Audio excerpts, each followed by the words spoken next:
This is the only army you need to 3-star everything as a Town Hall 17 through Town Hall 13. That's correct. One army for 5 different Town Hall levels in Clash of Clans. So we're going to start out on Town Hall 17. This is the army. We have the Minion Prince with the Angry Jelly, as well as the Dark Crown and the Dark Orb assigned. We also have the Archer Queen with the Unicorn, the Giant Arrow, and the Healer Puppet. Grand Warden has the Electro Owl. However, I feel like Sneezy would probably do better here, but I'm currently upgrading it. We have Eternal Tome and Healing Tome, and then the Royal Champion has Phoenix, Electro Boots, as well as the Rocket Spear. The army itself, pretty generic. 12 dragons, 4 dragon riders, 1 rage, and 11 of the invisibility spells. Inside the clan castle, we have the siege barracks, as well as dragon riders. By the way, each of our armies will be linked down in the description below for you to copy yourself. So when we look at the base, this is in Clan War Leagues, and we want to look at it in a sense that we're trying to use the Royal Champion to clear out a quadrant of the base. If we split the base in 4 sections, we want to try to use that Royal Champion to clear out one of those full sections alone. So we're going to drop the Royal Champion in the bottom side of the base because we have an air defense, a single target Inferno Tower, a multi-archer tower, and we're going to drop her and activate the Rocket Spear from the start, targeting the first 2 point defenses in the double cannon as well as the Archer Tower. We're also going to use an invisibility here to hide her from that Grand Warden. We do not want the Royal Champion getting distracted on other heroes. We want her to move into the defensive buildings that we want to clear out. So she's going to lock onto the single target. We're going to wait for her to do about 2 to 3 strikes before dropping the next invisibility spell, which is about 3.8 to 4 seconds. And then we're going to continue with this pattern, trying to take out heavyweight defenses such as these Expos, as well as that multi-archer tower. And you don't necessarily have to wait on her to take out a defense. You can hide it because the Electro Boots will finish off the job. So she's bouncing back and forth here between the Wizard Tower as well as the Expos. Once this Wizard Tower falls, she's going to lock on to the Town Hall. Now, because we have Phoenix assigned, Phoenix will bring her back and she'll get a few more shots on this Town Hall before getting taken out for good. All right, so from this point forward, we're looking on ways to take out 2 additional air defenses. And in this particular situation, we have 1 air defense here, 1 air defense across from it, and 1 air defense up here. So we're going to use the siege barracks on the far left side. Now, the P.E.K.K.A.s and the wizards are generating nonstop until the timer runs out. So we're creating distractions. That way we can sneak our dragons in as well as our Archer Queen. So we're going to line that Archer Queen up on those air defenses and fire the Giant Arrow to take those out, as well as the Town Hall, because it was weakened from the Royal Champion. And then we're going to drop our dragons to flank with the Queen. The Queen is basically a queen charge working on buildings on the outside of the base as well as defenses that she can reach. And the dragons, dragon riders, warden, minion prince are going to work their way up alongside of her.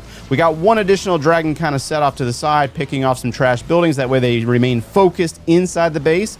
We're going to use the freeze spell here to shut down that scatter shot, and we're going to follow these troops all the way in. Now, the Grand Warden has the Healing Tome, so we brought a Rage. We're going to place the Rage near this single target.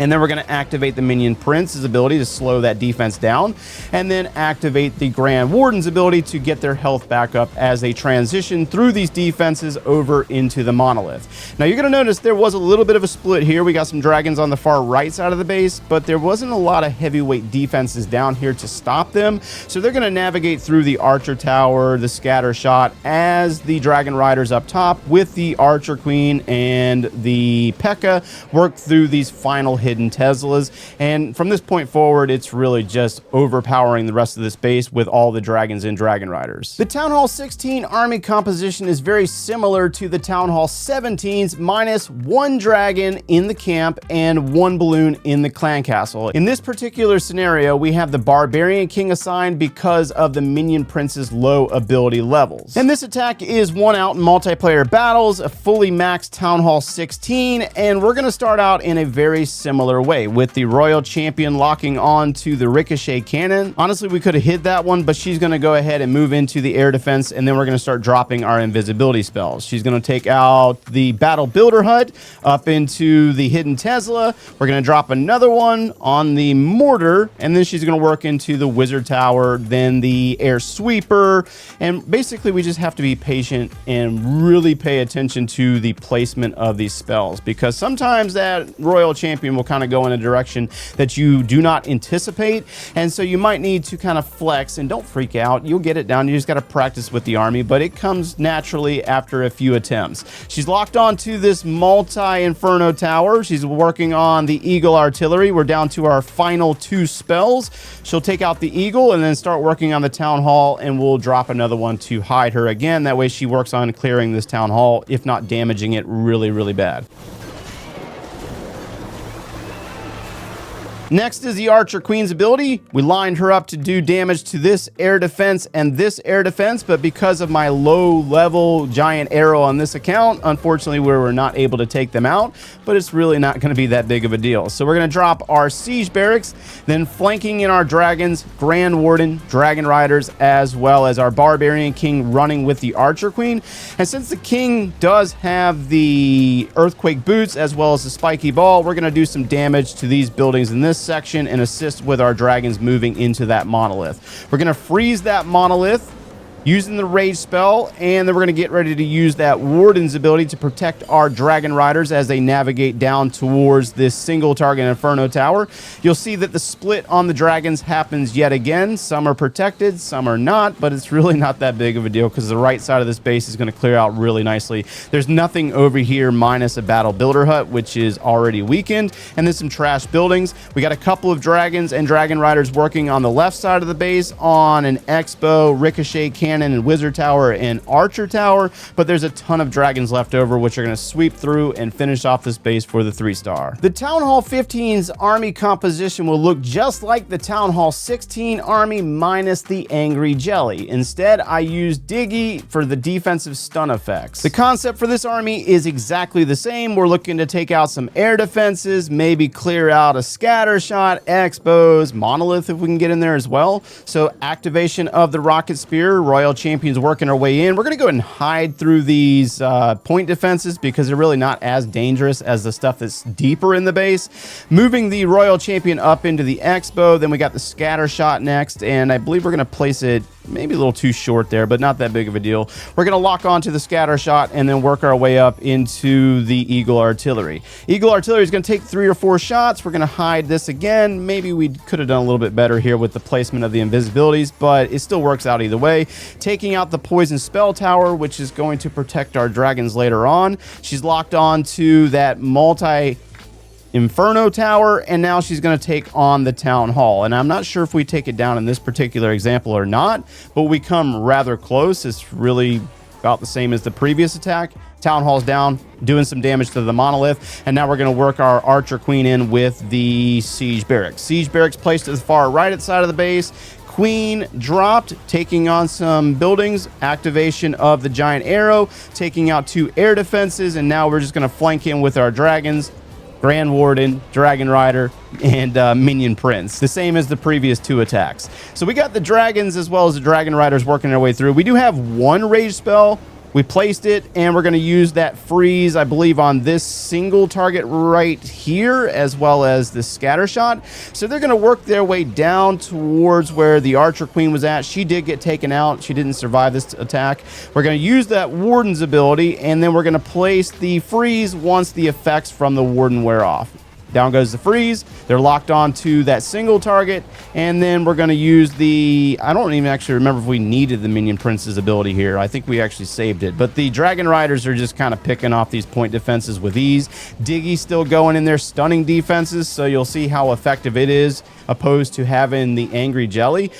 The dragons and Dragon Riders are going to work their way up through the hidden Tesla. All we have left here is an air defense, a hidden Tesla, and that's pretty much it. Again, overpowering this base with dragons and Dragon Riders. So since Town Hall 14 has 300 camp space, the army is short 1 dragon. Also, Town Hall 14 does not have the Angry Jelly, Phoenix, or Diggy. So in this army, we have the Royal Champion and Lassie assigned, but Lassie just serves as a distraction. And then also the Mighty Yak will be interchangeable between the King and the Minion Prince, depending on which one you use. In this particular attack, we have the Barbarian King assigned because our Minion Prince is under upgrade. So the concept is exactly the same. We're going to try to use our Royal Champion to clear out this section of defenses. We have an air defense, scatter shot, a couple of wizard towers and an air sweeper facing this way. So we're going to place her, activate the ability from the start, taking on the double cannon.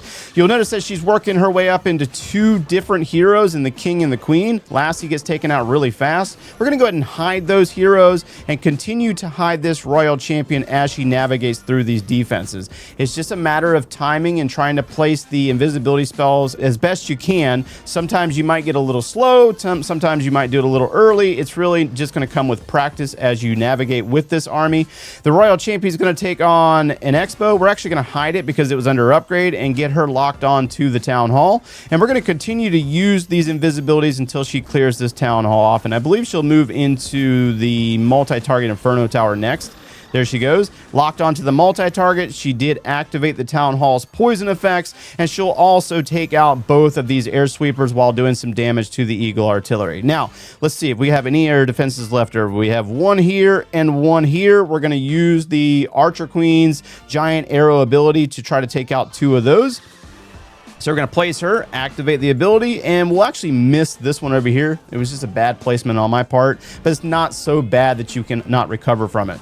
King's Place, as well as the Siege Barracks, and they're going to continue to work their way down. We drop 2 dragons right here for some cleanup on trash buildings and try to separate the group. That way the dragons, dragon riders, and the Grand Warden can work their way up through the bottom of the base and try to get in on this Eagle artillery as quickly as possible, because it will continue to rain down artillery on your troops. The Archer Queen has ventured off around the back side of the base with some wizards following her, doing damage to trash buildings over there. We're going to activate that Warden's ability as the dragons and dragon riders work their way up into that Eagle artillery, and they're going to continue to just move across the base. Dragon Rider picks off that final single target Inferno Tower, and from this point forward, it's really just downhill. Just a lot of troops left over and easily able to 3-star this base. And then at Town Hall 13, the army is going to look very similar to Town Hall 14, minus the fact that Town Hall 13 does not have pets, so we don't have to worry about those. But the concept of the army is exactly the same. In this particular example, it's a friendly challenge. I decided to take on the Eagle Artillery's compartment first. This is more of a war-based layout, and we're going to activate that Royal Champion's ability, doing damage to all these point defenses in the mortar as well as the cannon, and she's working her way down into a defensive king. We got her locked on to that Eagle artillery, and we're going to continue to hide her from the expo.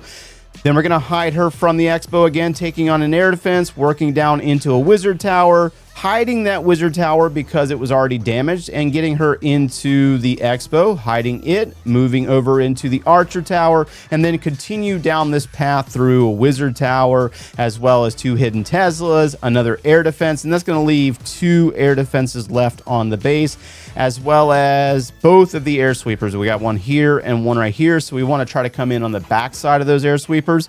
She also gets down a scatter shot and 2 additional hidden Teslas, and we'll continue to work through this side of the base because there's not a lot of defensive strength left over here.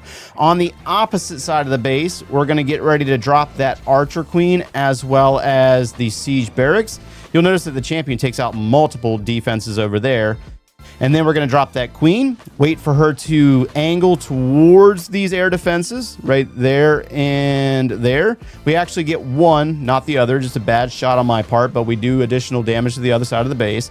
And then we got the siege barracks with the P.E.K.K.A.s and wizards working. We're going to drop our dragons, Minion Prince, Grand Warden, and Dragon Riders to start flanking off. We got a multi-target Inferno Tower right here, as well as a scatter shot, an Expo, some ground set skeleton traps. We're going to drop the Rage to get through this defensive queen. We got some Clan Castle troops on defense here. Using the Warden's ability, we tried to capture the queen in there, and we might have got a little bit on her, and kept her alive. She's going to assist our dragons and dragon riders down into the town hall's compartment. We use the Minion Prince's ability, and we have a little bit of a split on our dragons, but everything's going to start moving its way down towards this town hall's compartment. We got dragons, dragon riders working on both an air defense as well as a town hall. And because it's Town Hall 13, we do not have to worry about a poison bomb. They're going to get frozen and slowed down for a second, but that's not going to stop much of anything. But remember, each base is different. You just have to look at it and try to figure out where's the best place to use your royal champion to clear out that quadrant. By the way, if you do not have the electro boots or the rocket spear and you're not trying to spend any cash on the game, you can sell your magic items over time to save up the gems to unlock those.